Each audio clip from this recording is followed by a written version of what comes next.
Olá, vamos aprender com a Bíblia. Tema, podemos dizer,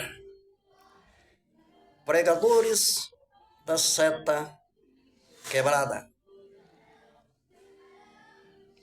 Vamos ler aqui em Gênesis, capítulo 2, e o versículo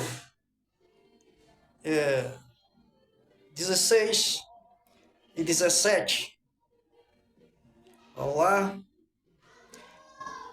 Assim, diz o 16: E o Senhor Deus lhe deu esta ordem: de toda árvore do jardim comerás livremente, mas da árvore do conhecimento do bem e do mal não comerás, porque no dia em que dela comeres, certamente morrerás.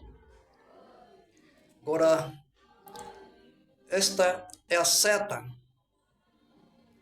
que abençoa, que atinge o nosso coração com a verdade e os avisos de Deus para que nós vigiemos, para que tenhamos e conservemos a vida eterna. Assim foi para Adão este aviso.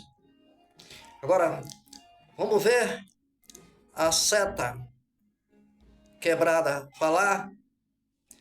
Gênesis, capítulo 3, versículo 1 e 2. Diz assim, o título tem: A queda do homem. Mas a serpente, mais sagaz que todos os animais selváticos que o Senhor Deus tinha feito, disse à mulher: É assim que Deus disse: Não comerás de toda árvore do jardim? Seta quebrada.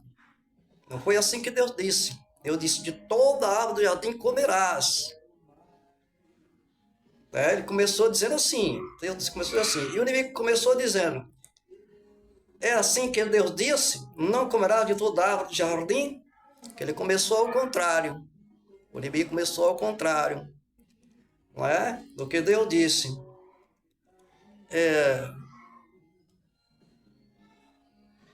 Não. Respondeu-lhe a mulher: Do fruto da árvore do jardim podemos comer, mas do fruto da árvore que está no meio do jardim, disse Deus. Aí o que Deus disse? Eva repete: Dele não comereis, nem tocareis nele, para que não morrais. Está vendo? Então, Deus disse: de toda árvore comerás no jardim, e só fez uma exclusão. Foi de uma só árvore para não comer de todas as árvores do jardim. Mas o inimigo, ele falou que de toda árvore do jardim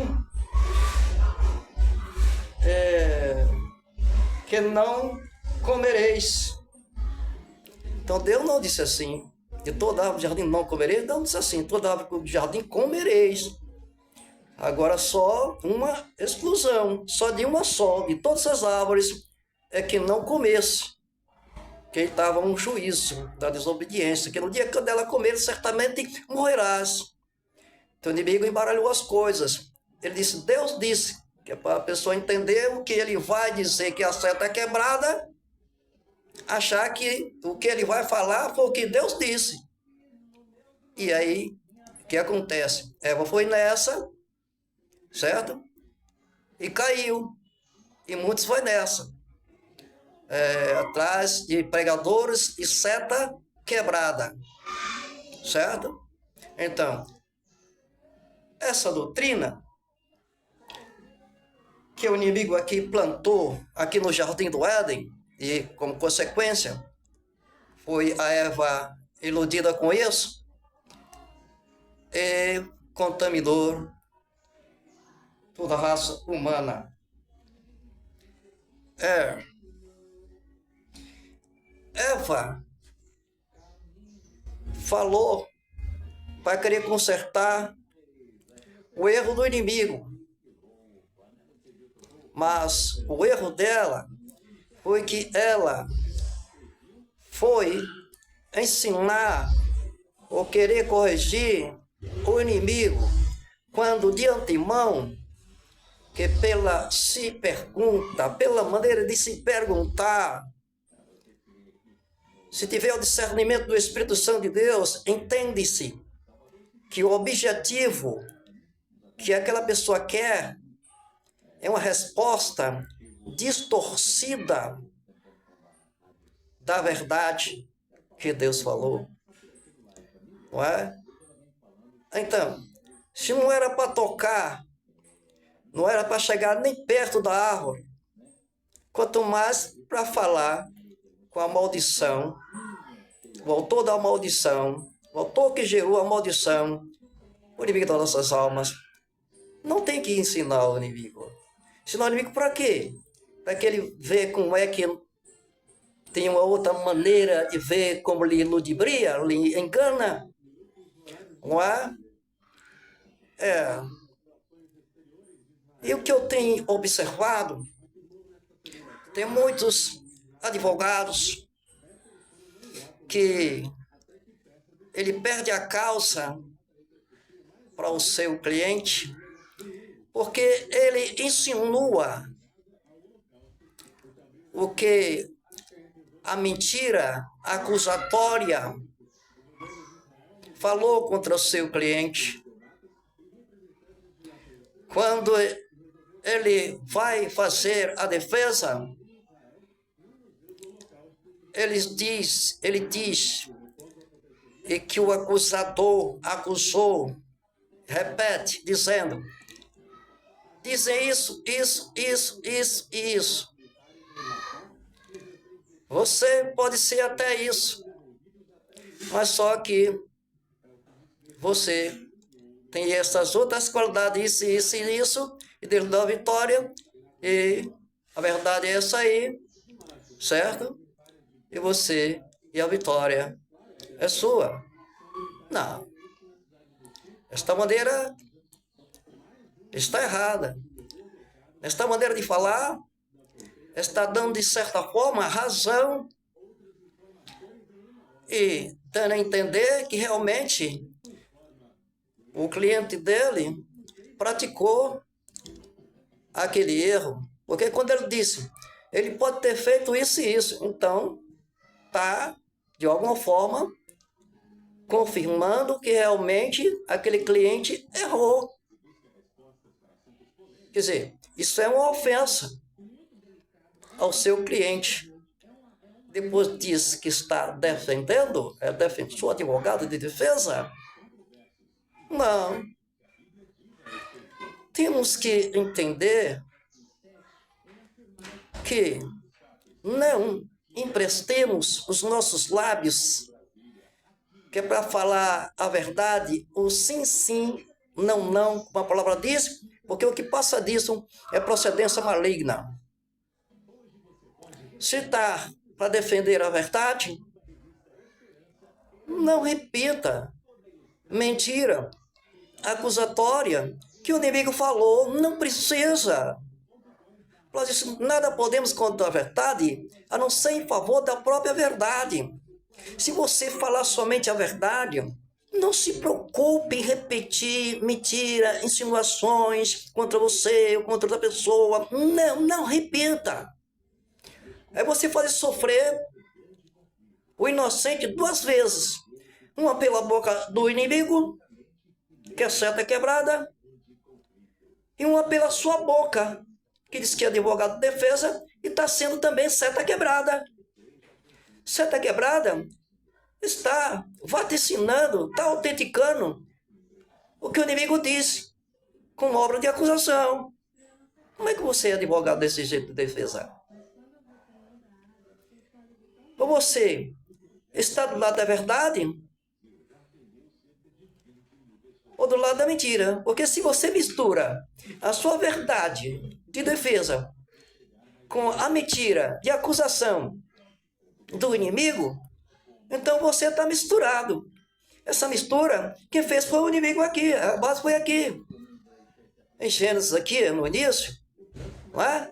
Então, o inimigo disse metade do que Deus disse, e metade que disse que Deus disse, que Deus não disse. Quem estava dizendo era o próprio inimigo, completando a mensagem como se Deus estivesse dizendo, não é? E também aqui, nessa mesma passagem, ele disse ao contrário. Ele fala árvore, Deus também falou árvore, não é? Mas ele disse ao contrário, em relação a todas.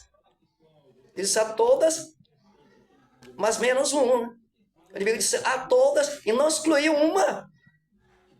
E essa uma estava ali diante de Eva ali. E era ele mesmo dando a inspiração. Essa maldição que Deus disse nem chegue perto dessa árvore, porque ali estava essa maldição do engano.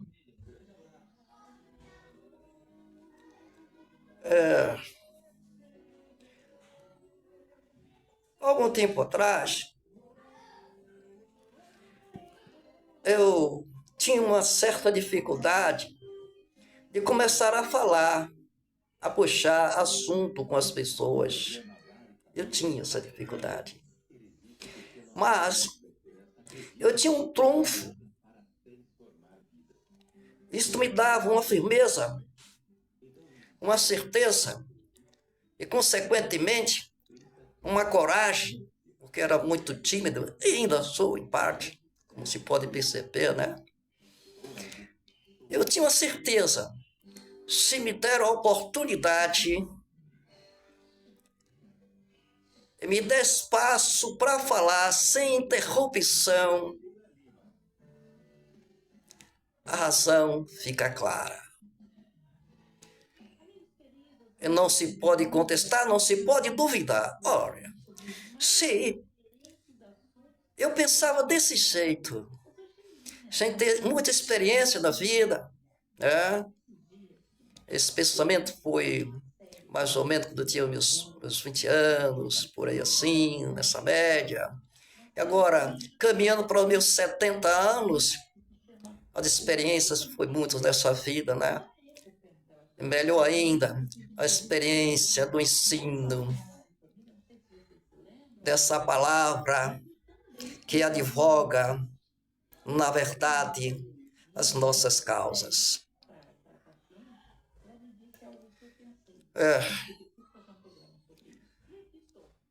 Assim são os advogados, e também pregadores, pior ainda, pregadores, ministros da palavra de Deus, que está no tribunal espiritual, e, no entanto, mistura verdade com mentira. Mistura a ciência para justificar, para dizer que justifica a verdade que leu na palavra de Deus.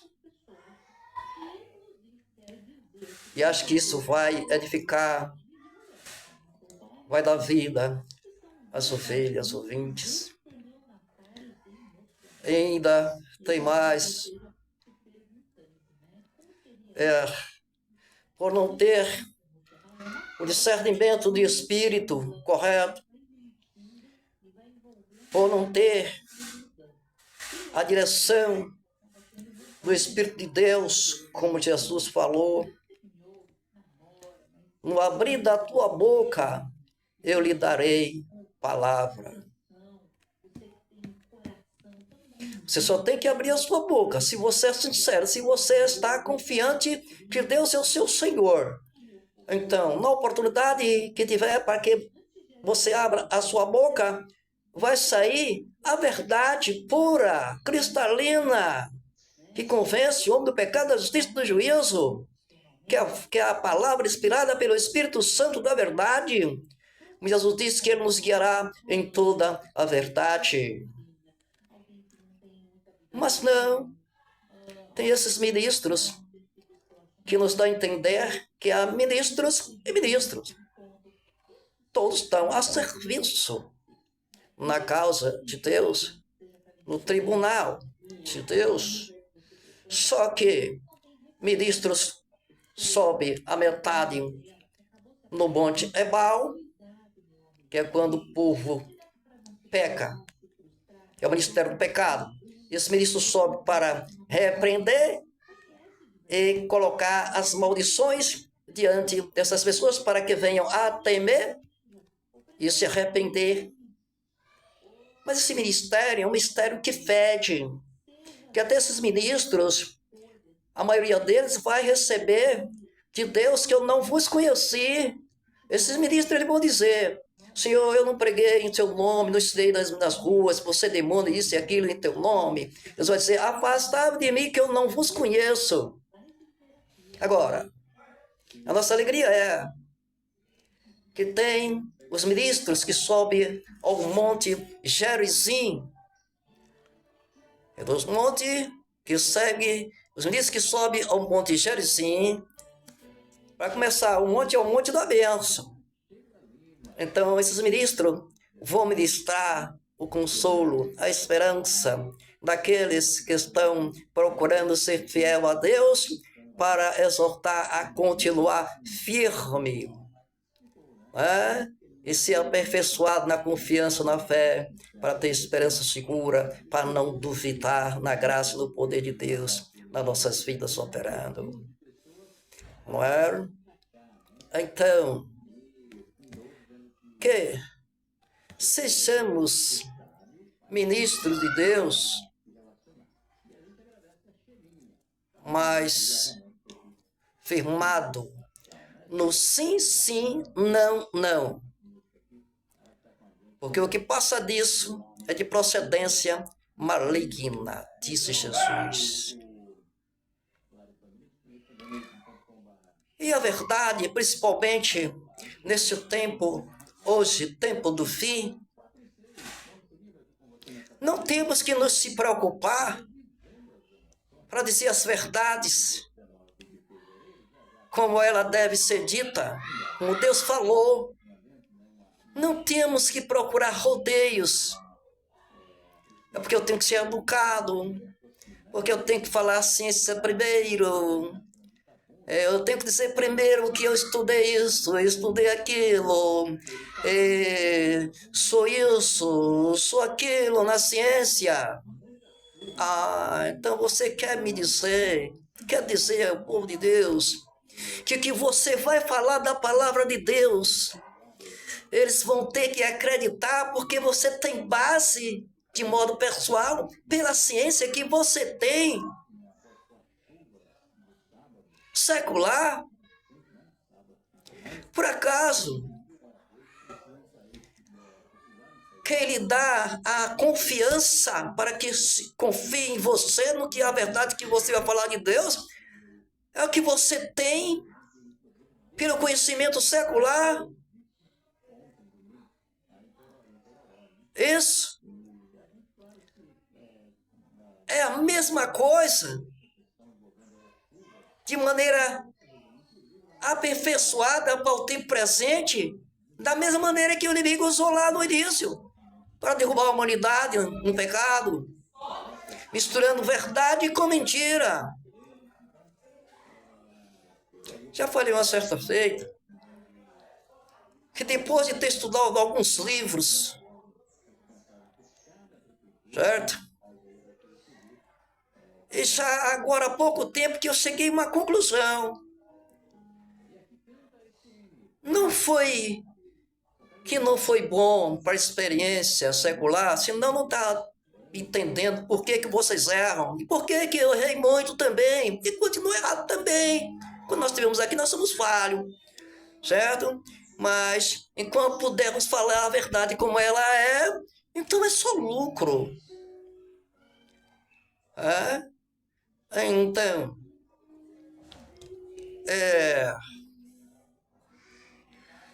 o que tem que se entender é que eu entendi. Espero que você entenda também, melhor até do que eu entendo até aqui. Certo? É que, no final das contas, só vai sobrar este livro aqui na sua mão para você meditar. Enquanto é tempo de você ter essa oportunidade de estar aqui, como eu estou com este livro aqui, uma mão, falando dele para você e para mim também. Porque quando a gente fala a palavra de Deus, ela vai para você, mas eu costumo dizer que ela faz uma curva aqui e entra no ouvido aqui de quem está repetindo ela aqui. Porque a palavra não é minha, não é sua. A palavra é de Deus. Me faz me lembrar uma certa pessoa de uma certa seita ou religião, não dá na mesma coisa. Então, ele quis me pegar de surpresa perante algumas pessoas, em um lugar que não deveria, que eles mesmos, uma coisa que não se deve falar a palavra de Deus, que está no trabalho. E pasmem, dentro de uma estatal. E quantos chefes de setores estavam ali? Se eu não me engano, 2. Então, fora pessoas de escritório, entendeu? Que era ápice. Devido ao seu trabalho naquele escritório. Quando eu dei as costas e fui a um outro setor e voltei, então esse senhor desta seita, ele me fez uma pergunta. E todos ficaram parados esperando, porque sabiam o que ele ia me perguntar quando eu retornasse para entrar no setor. Ele não estava falando coisa nenhuma dessa, estava todo mundo trabalhando normal. Então foram eles que estavam ali somente de passagem, né? De passagem, que estava no início do expediente. Então ele me perguntou: o Florivaldo, isso. Aconteceu com tal pastor assim dos Estados Unidos. E aí? E a mídia aí tá batendo, as televisões tá batendo em cima disso, o que esse pastor fez. E você, o que é que você me diz? Por que acontece isso com um pastor desse? E aí, ele disse: olha a dissimulação, olha, escondendo a sutileza. Ah, você não assiste televisão não, né? Ele sabia que nós tínhamos televisão, porque naquela época eu congregava numa denominação que era pecado assistir televisão naquela época, era daquela denominação. Ele sabia que eu não tinha televisão em casa e não assistia televisão. Por que ele antes fez essa pergunta? Para depois, você não assiste não. Então, o que ele queria era que tapar minha boca para que eu não continuasse a dizer as verdades que sempre eu dizia para eles. Então, o que foi que eu disse para ele? Tá bom. Ele esperou que eu respondesse ali. Disse: tá bom. Eu vou responder, mas lendo a Bíblia.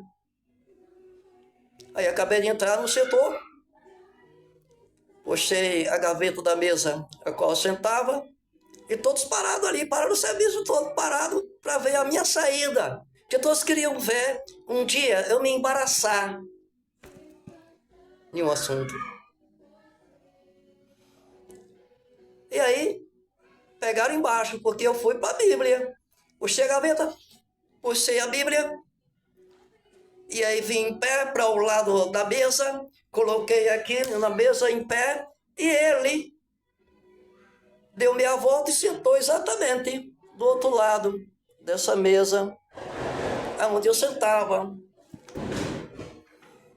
Aí quando eu li para ele a justificação, eu vou ler. Tempo o Senhor nos deu. Em Zacarias, vamos ver aqui rapidinho, que eu pensei agora, né, nessa passagem, mas é bom que seja tudo ao vivo, né? Não seja para que não veja que é coisa fabricada de timão, né? Com previsão, não. A coisa é assim. Deus fala, é assim, na hora. É a palavra de Deus. Então, aqui no capítulo 3 de Zacarias. Aí eu respondi para ele lendo Como foi que eu pedi para ele? Vamos ler. Zacarias capítulo 3. Ele tem como título a quarta visão, o sumo sacerdote Josué. Vocês vão ver como é que se fala direto dentro da Bíblia. O inimigo faz tudo para você falar fora da Bíblia, pela sua experiência, pela ciência que você tem. Aí ele continua rebatendo também. Você diz uma coisa, diz outra. Você diz uma coisa, diz outra. Mas quando você lê direto na palavra de Deus a resposta, o inimigo não tem como dizer outra coisa. Não tem. Só se você ficar naquela doutrina misturada. Lá do inimigo, com a verdade com mentira.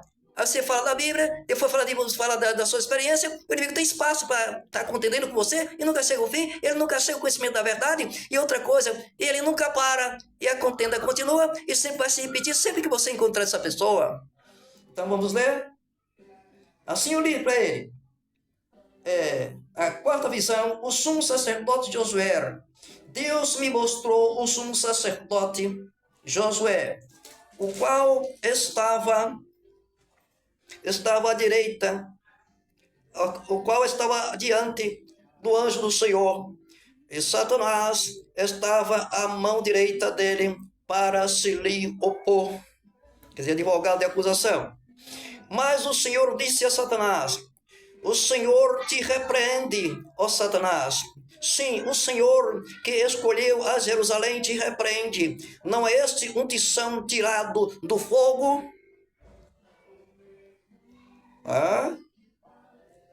Tição tirado do fogo? Não adianta, que Deus vai colocar de volta no fogo dele, no poder dele. Então continuei lendo para aquele senhor e para aqueles outros que estavam em volta. Ora, Josué, trajado de vestes sujas, estava diante do anjo. Tomou este a palavra e disse aos que estavam diante dele: tirai-lhe as vestes sujas a Josué. Tirai as vestes sujas. E a Josué disse: eis que tenho feito que passe de ti a tua iniquidade, e te vestirei de finos trajes. E disse eu: põe-lhe um turbante limpo sobre a cabeça. Puseram-lhe, pois, sobre a cabeça um turbante limpo, e o vestiram com trajes próprios, e o anjo do Senhor estava ali. Está vendo? O inimigo acusou José, o sumo sacerdote, que estava com vestes sujas, mas Deus veio, repreendeu e trouxe de volta ao poder de Deus, ao fogo de Deus, que é um tição tirado do fogo, que ele disse de Josué, não é? E o que aconteceu? Ele mandou o anjo mudar as vestes sujas de Josué e colocar vestes limpas. Está vendo? Quando Deus nos perdoa, certo? Que aquilo que nos acusa, as nossas vestes são mudadas de suja para vestes limpas. Veste de santidade pela presença do Senhor nas nossas vidas. Agora, protestou o anjo a Josué e disse: assim diz o Senhor dos Exércitos: se andarem nos meus caminhos e observares os meus preceitos, também tu julgarás a minha casa e guardarás os meus átrios, e te darei livre acesso entre estes que aqui se encontram. Está vendo? E Deus ainda profetizou para Josué, além de mudar as vestes sujas, vestes limpas, vestes de santidade, ainda disse: olha, você na eternidade vai estar lá e vai ter a posição de julgar. Está vendo você? Está vendo você, a exaltação de Deus? Então, quando eu terminei de fazer essa leitura, disse ele aqui: pronto, o pastor pecou. E aqui está dizendo aqui que o sumo sacerdote Josué pecou, e o inimigo, Satanás, estava acusando. Mas como ele era um vaso de Deus, é que tropeçou, não é por isso que não vai ser levantado por Deus. Então Deus veio, repreendeu a acusação do inimigo, tirou as vestes sujas, o pecado que Josué, o sumo sacerdote, cometeu, como foi esse pastor, certo? E mudou as vestes limpas de santidade, que Deus é que nos purifica de todo o pecado. Então, deu a entender? E eu disse para ele, agora para que você entenda por que esse pastor pecou, porque ele não deu a glória devida a Deus. Porque a fama que ele tem mundialmente, ele segurou para ele. Foi isso. Se sentiu tão seguro, como se fosse poder dele permanecer o homem que ele era nas mãos de Deus. Ele tomou essa glória como se fosse poder dele mesmo. E Deus permitiu que o inimigo tocasse. E ele caiu. Ele saber que ele tem que confiar inteiramente em Deus e nunca, em momento nenhum, em suas prerrogativas de conhecimento ou de glórias que alguém acha que é dele. Então, eu terminei de falar isso a ele. Então, voltei aqui para... Já marquei aqui, com o dedo aqui, deixa eu ver. Marquei. Marquei. Para que nosso tempo seja valorizado aqui, com a palavra, sem perda de tempo. Então, daí eu me lembrei do que um dia eu disse a esse Senhor, de uma tal religião que alguém chama até de seita também, não é? Então, me lembrei. Eu disse, Senhor fulano, o Senhor leu aquela palavra que um dia disse ao Senhor, que o Senhor lesse na Bíblia, em Deuteronômio 18, 9 em diante, para que não venha, que fala que não venha consultar espíritos que já morreu. Aí ele disse, não. Eu disse, pois é. Já que eu estou com a Bíblia aberta, então eu vou ler agora para o Senhor. E todos em volta aí, todo mundo calado. A primeira etapa, Deus nos deu a vitória. Não me deixou tapado, né? A verdade saiu da palavra de Deus. Ninguém contestou. Todo mundo calado. Mas aí agora, a seta inteira, essa seta que se alguém aceitar não mata não, ela converte a palavra de Deus, é a espada. A Bíblia diz, a espada está afiada e também a sacalada. Alegrarmos-nos, pois, a vara de meu filho é que despreza todo o madeiro. Com esta vara do meu filho que despreza todo o madeiro, a palavra de Jesus. Não tem madeiro que resista a esse madeiro quando chega aqui a palavra de Deus. Não me deixe esquecer da base que foi deixada lá atrás nessa conversa. Que a Bíblia está na mão, aproveitemos o tempo. Vamos lá. Não me deixe esquecer para a gente fazer essa conclusão. Que é para o tempo do fim, que se ela não estiver no seu coração, ela não vai estar na sua mão mais não. Então já desceu o que é mais ou menos o que eu vou dizer, não é? Na conclusão. Então, pois é, já que eu estou com a Bíblia aberta, então vou ler para o Senhor o que o Senhor não leu. Então, vamos lá, assim como eu li para ele. Diz aqui, em Deuteronômio 18, versículo 9, que diz assim, o título já tem, contra os adivinhos e os feiticeiros. Olha que eu estava no setor, em uma estatal, se não a primeira e mais rica do Brasil. E ainda hoje, possa ser que ainda seja, não vou dizer o nome dela, muita gente tem ela como Deus.